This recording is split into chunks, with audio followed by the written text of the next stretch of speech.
Boa noite. Eu, Paula e Thiago trazemos aqui para vocês hoje dois trechos que nós recortamos da peça Hamlet, que foi uma das tragédias que nós lemos esse período, e nós pegamos alguns trechos que trouxeram alguns elementos do que a gente estudou durante esse período. Dos trechos traz, na verdade, os dois trechos são passados dentro de um espaço recorrente do castelo, que é um espaço comum que é utilizado nas tragédias, né? E aí, por ter uma disputa de poder relacionada também dentro dessa peça, você vê personagens utilizando a mentira para poder cumprir os seus objetivos e cumprir as suas obrigações e seus interesses. Fazendo um paralelo com o espetáculo de Electra, de Sófocles, que nós lemos esse período também, há também uma dissimulação na execução de um plano de vingança. Hamlet, assim como Orestes, ele usa essa dissimulação para se apresentar como louco, para poder colocar em execução a vingança, matando o seu tio, Cláudio, que assassinou o pai dele, Hamlet. Só que Hamlet ele encontra dificuldades para poder colocar esse plano em ação, porque ele é um humanista, ele tem valores altos, que diferencia um pouquinho das temáticas relacionadas ao mito, às tragédias gregas. Então, ele tem uma certa dificuldade em colocar esse plano de ação em execução, né? Então, ele traz alguns questionamentos, refletindo, olhando para si, né?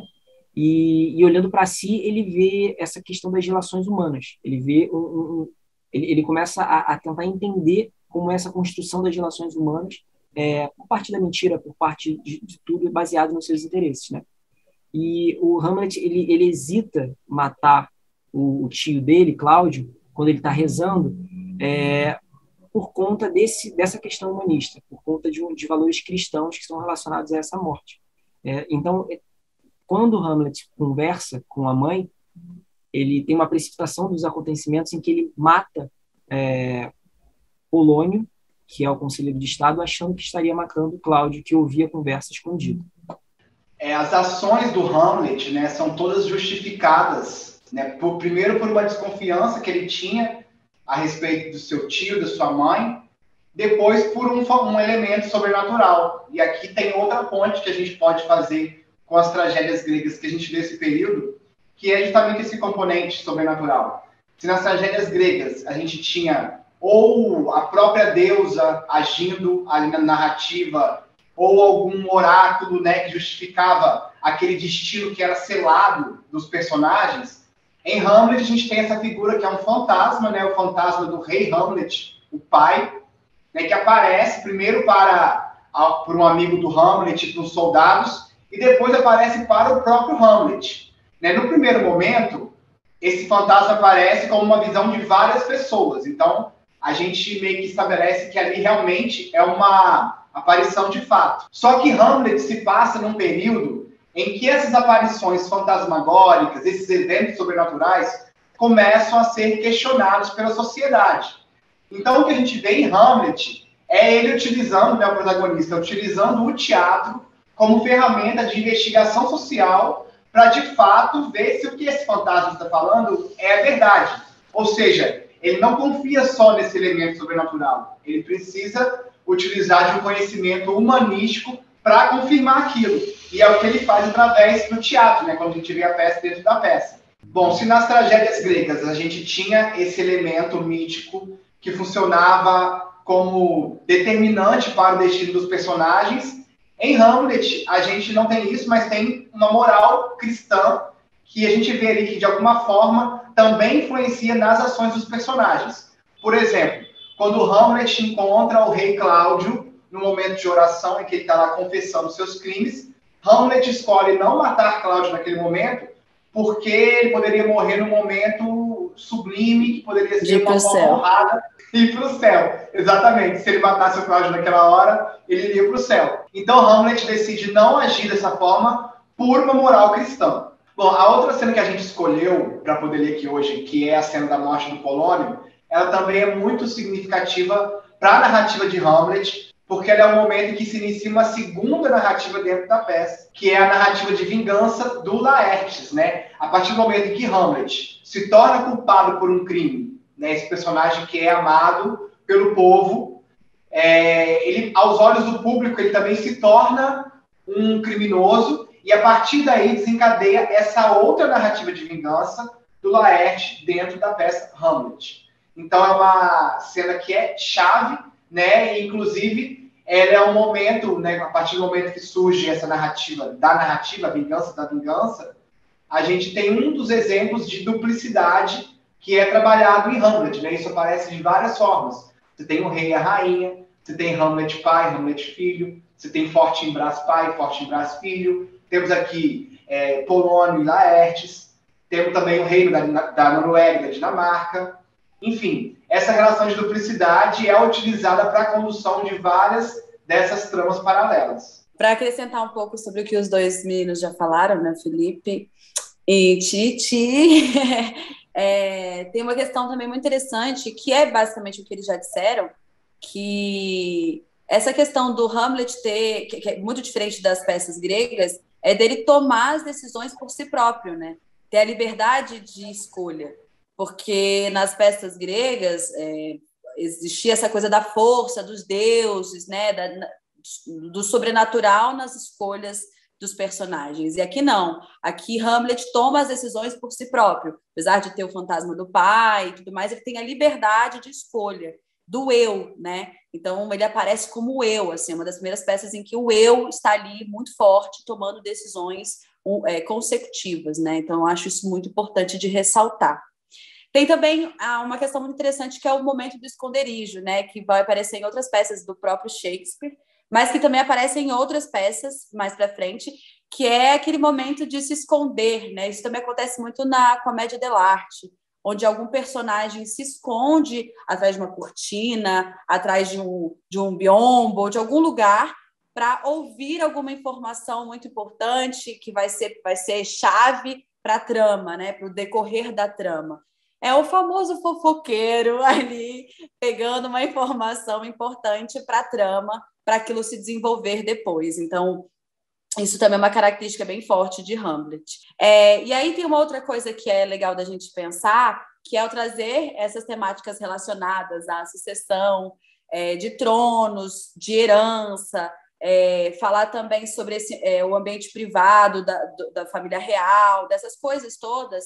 O Hamlet reforça, né? O Shakespeare reforça a peça, né? Características do teatro elisabetano, que era um teatro feito para a rainha, né? Então, mostrando esse lado do absolutismo inglês dentro do teatro que a realeza, né, financiava.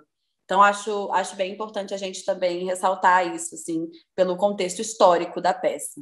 Bom, nas cenas a seguir, que nós vamos fazer uma leitura dramatizada neste momento, a gente retirou um trecho que acontece logo depois da peça que o Hamlet faz para desmascarar o tio Cláudio, né, o rei Cláudio, tio Cláudio, que né, que ele descobre que o rei Cláudio foi quem matou o seu pai, realmente, né, quem assassinou o seu pai. Então, é uma cena posterior, logo depois dessa peça de teatro, dessa encenação, para essa descoberta. E é onde eles chamam os amigos, né? Quer dizer, que, na verdade, os amigos vão para entender por que ele está agindo dessa forma, né? Dessa forma meio enlouquecida, como eles entendem. E a segunda cena é uma cena que também é logo em seguida dessa, que o Hamlet vai ter uma conversa com a sua mãe. E aí acontece o assassinato de Polônio, mas Hamlet mata Polônio achando que está matando o Cláudio, né, o rei Cláudio. E aparece o fantasma novamente, o fantasma do Hamlet pai, e aí tem um confronto e um diálogo entre o Hamlet e a sua mãe, a Gertrudes, que é muito interessante, que a mãe vê o Hamlet falando com esse fantasma, né? Então ela fica muito apavorada, assim, de ver o filho falando com esse fantasma. Assim. Então são duas cenas bem interessantes, são dois recortes de cena, a gente não fez seguido, fizemos 2 recortes, mas acho que vai ficar bem legal. Venham assistir.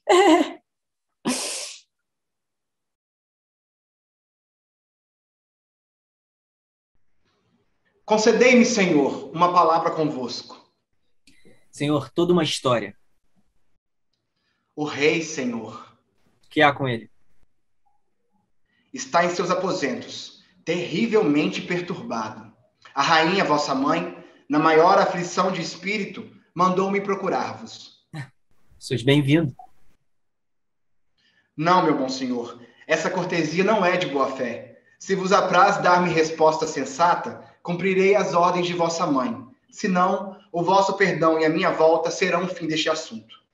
Senhor, não posso O que, meu senhor? dar-vos resposta sensata. Meu espírito está enfermo. Mas, Senhor, as respostas que eu puder vos dar estão às vossas ordens, ou, como disseste, às ordens de minha mãe. Não resta, pois, senão outro assunto.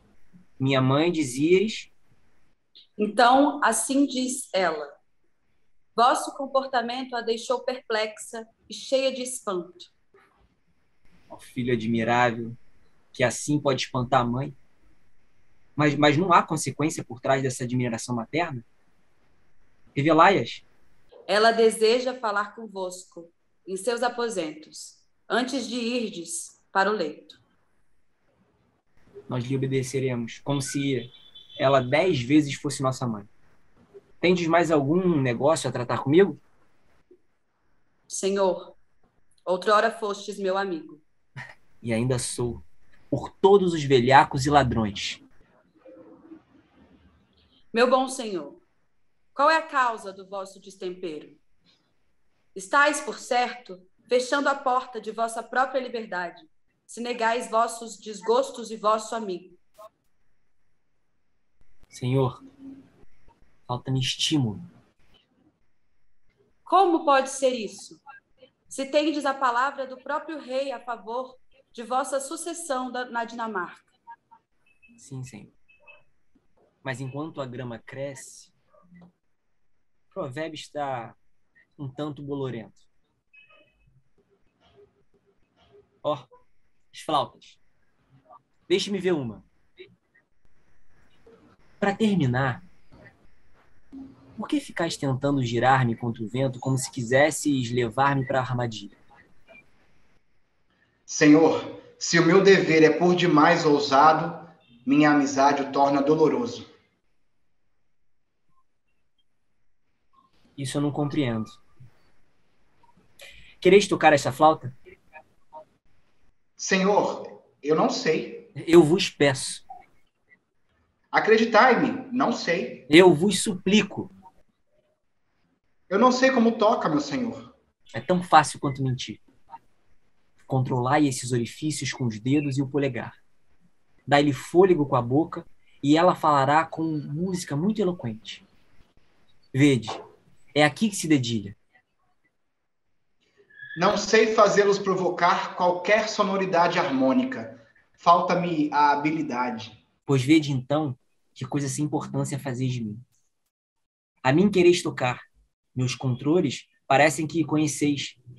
Quereis arrancar o âmago do meu segredo, fazer-me soar da minha nota mais baixa até o alto da minha escala. E há muita música. Voz excelente neste pequeno órgão, e, no entanto, não podeis fazê-lo falar. Por Deus! Pensais acaso que sou mais fácil de tocar do que uma flauta? Chamai-me do instrumento que vos aprouver. Mesmo podendo dedilhar-me, não me podeis tocar. Então irei ver minha mãe, logo, logo. Brincam comigo até o fim da minha resistência. Deixai-me, amigos.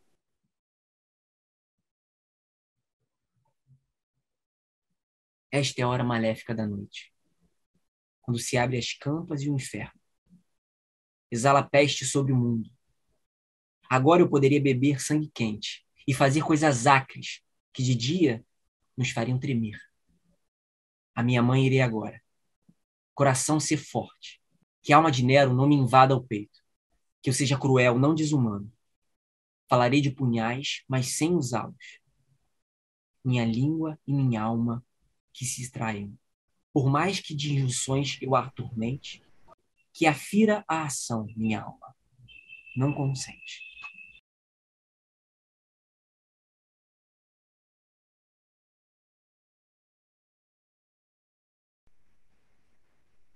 Ele já vem. Falar-lhe seriamente. Dizer que seus atos ultrapassam todo o limite a suportar.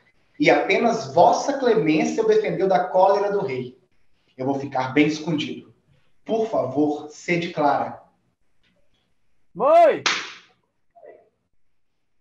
Mãe! Mãe! Não tenhas medo. Escondei-vos. Ouço chegar.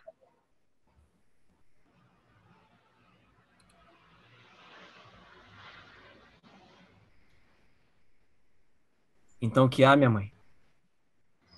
Hamlet, causaste ofensas a teu pai. Mãe, tu causastes ofensas ao meu pai. Vamos. Tu me respondes com tolices. Vamos. Tu me interrogas com malícia. Oh, Hamlet, o que é que tens? Do que se trata? Esquecestes quem sou? Não. Pela cruz. És a rainha, a mulher de teu cunhado. E antes assim não fosse, és minha mãe. Vou mandar-te quem possa interrogar-te. Vem. Vem sentar-te. E não te mexas. Não irás sem que vejas no espelho a mais íntima parte de ti mesma. Que vais fazer? Acaso vai matar-me? Ai, socorro! Socorro! Agora um rato? Aposto um níquel que ele vai morrer. Estou morto. Ó céus, o que fizestes? Que sei eu? Será o rei? Ó insensato, que sangrenta ação! Tão sangrenta, tão vil, quase tão torpe quanto matar um rei, ó mãe querida, e casar com um irmão logo em seguida. Como matar um rei? É o que eu disse. Adeus, mísero tolo intrometido. Tomei-te por alguém melhor. A sorte te castigou por seres tão solícito. Não torças tanto as mãos. Sente-se. Acalma. E deixa que eu te torça o coração. É isso que farei. Se ele for feito de matéria sensível, penetrável, se o hábito do inferno não blindou em bronze e o fez infenso ao sentimento. Que fiz eu, para assim me censurares, levianamente, num clamor tão rude? Um ato que desfaz graça e pudor, que deturpa a virtude, que corta a rosa da pura fronte do inocente amor, e põe nela um estigma, e torna os votos nupciais em falsas juras de traidores. Um ato que do próprio matrimônio arranca a alma e da doce religião faz um arranjo de palavras. Ato ante o qual se perturba o firmamento. Sim, essa massa sólida e complexa de rosto triste, como no crepúsculo adoece de aflição. Qual é esse ato que clama assim tão forte e assim troveja? Olha neste retrato. E neste outro. A representação de dois irmãos. Esse era o teu esposo. Agora observe o teu marido de hoje. Espiga podre que contamina a safra. Não tem olhos? Pudeste abandonar essas alturas para cevar-te no lodaçal? Tens olhos? Não me fales de amor. Na tua idade o alvoroço do sangue é fraco e humilde e cede ao julgamento. Mas que escolha seria entre este e o outro? Com vergonha. Onde estão os teus rubores? Se o inferno exalta assim uma matrona, seja de ser a própria castidade na juventude, e se derrete em fogo, clamando que não há nenhum opróbrio, quando ataca o furor, visto que o gelo também pode queimar, e que a razão é a alcoviteira da vontade. Não me fales mais. Essas palavras entram como espadas nos meus ouvidos. Para, doce Hamlet. Assassino e vilão, mísero escravo, que não vale 1/20 do dízimo do teu antigo esposo, um rei palhaço, usurpador do reino e do comando, que roubou um precioso diadema e o pôs no bolso. Não! Não me fales mais.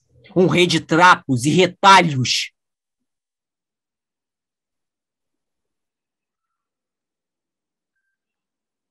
Valei-me, e sobre mim abri as asas, guardas celestes. Que é que me quereis, serena forma? Estás de fato louco. Vieste para ralhar com vosso filho, que preso de paixão e do momento, deixa passar a execução do ato que lhe ordenaste? Por favor, dizei-o. Não te esqueças. O fim desta visita é avivar teu ânimo esgotado. Mas vê que o espanto oprime a tua mãe. Põe-te entre ela e sua alma conflagrada, que o mal domina o corpo que é mais fraco. Fala-lhe, Hamlet. Como estás, senhora? Como estás tu, que fixas olhos vagos no vácuo e que te empenhas em conversa com ar sem corpo? Filho, nos teus olhos, teu espírito espreita, alienado como o soldado que desperta o alarme. Teus cabelos, sedosos, acamados, como excrescências vivas, se levantam e estão de pé. Oh, meu querido filho, deita o bálsamo frio da paciência sobre a chama e o calor do desvario. Para onde estás olhando? Ó, para ele. Olha tu como pálido fulgura, seu aspecto e sua causa conjugados, se ele pregasse as pedras, mesmo as pedras tocariam. Não me fites assim, senão com esse olhar tão doloroso abalai minhas rudes intenções. O que tenho a fazer requer violência. As lágrimas, talvez, mudando em sangue. A quem falas assim? Tu não vês nada? Nada, mas vejo tudo o que nos cerca. Nada ouviste? Não, nada, exceto a nós.